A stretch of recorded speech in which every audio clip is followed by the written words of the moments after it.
بسم اللہ الرحمن الرحیم۔ السلام علیکم ورحمۃ اللہ وبرکاتہ۔ آج ہم آپ کے لیے بہت ہی انفارمیٹیو قسم کی ویڈیو لے کر آئے ہیں۔ آج سے کافی عرصہ پہلے مصر میں لوگ اپنے سرداروں کی لاشوں کو محفوظ کیا کرتے تھے۔ لوگ ان کے مقبرے وغیرہ بناتے تھے اور ان کی لاشوں کو ہنوز کر کے محفوظ کر دیا کرتے تھے اور ان کی ممیاں بناتے تھے۔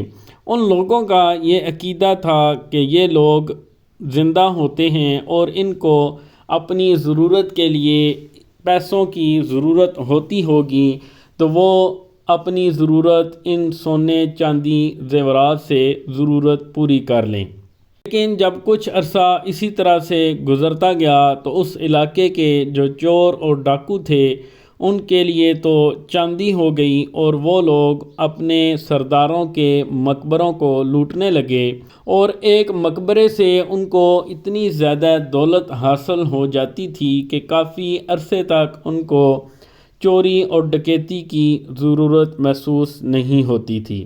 تو یہ سلسلہ اسی طرح سے چلتا رہا اور لوگ اپنی ممیاں دفناتے گئے، اور بہت سارے لوگوں کی ممیاں تو صحرا اور طوفانوں یا اس طرح کی قدرتی آفات کے نتیجے میں بہت ہی زمین کے نیچے دفن ہوتی چلی گئیں، اور اسی طرح کی ایک ممی 1881 میں دریافت ہوئی۔ جب یہ ممی دریافت ہوئی تو اس کا بہت زیادہ چرچا کیا گیا، اس کی ٹیلی ویژن اخباروں میں بہت زیادہ نمائش کی گئی۔ اس کے جسم سے پٹیوں کو اتار کر لوگوں کو دکھایا گیا کہ یہ بہت ہی خوبصورت اور بہت ہی اچھا جسم ہے۔ اس کے اوپر بہت زیادہ خرچ کیا گیا، لیکن بالآخر کچھ عرصے کے بعد یہ خراب ہونے لگی۔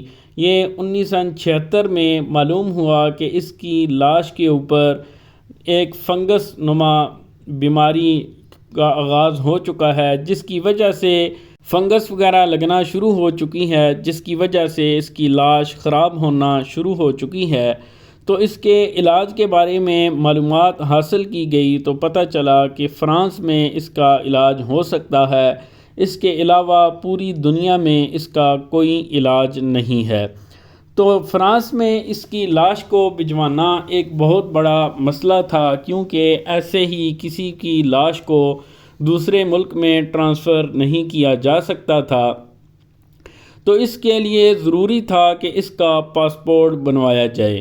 تو اس لیے اس لاش کا پاسپورٹ بنوایا گیا، اور یہ فرعون کی ممی تھی جو کہ آج بھی بہت مشہور ہے، جس نے خدائی کا دعویٰ کیا تھا، اور اس قدر بدنام زمانہ ہے کہ اس کو کسی قسم کے تعارف کی ضرورت نہیں۔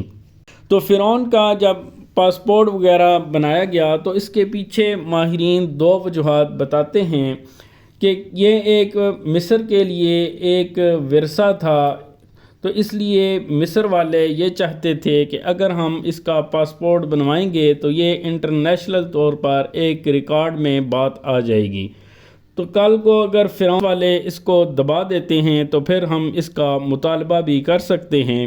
اگر ایسے ہی اس کو بھجوا دیں تو ہو سکتا ہے کہ فرانس والے اس کو واپس ہی نہ کریں۔ تو پھر جب اس کا پاسپورٹ وغیرہ تیار ہو گیا تو انہوں نے فرعون کو ایک جہاز کے ذریعے ادھر بھجوایا۔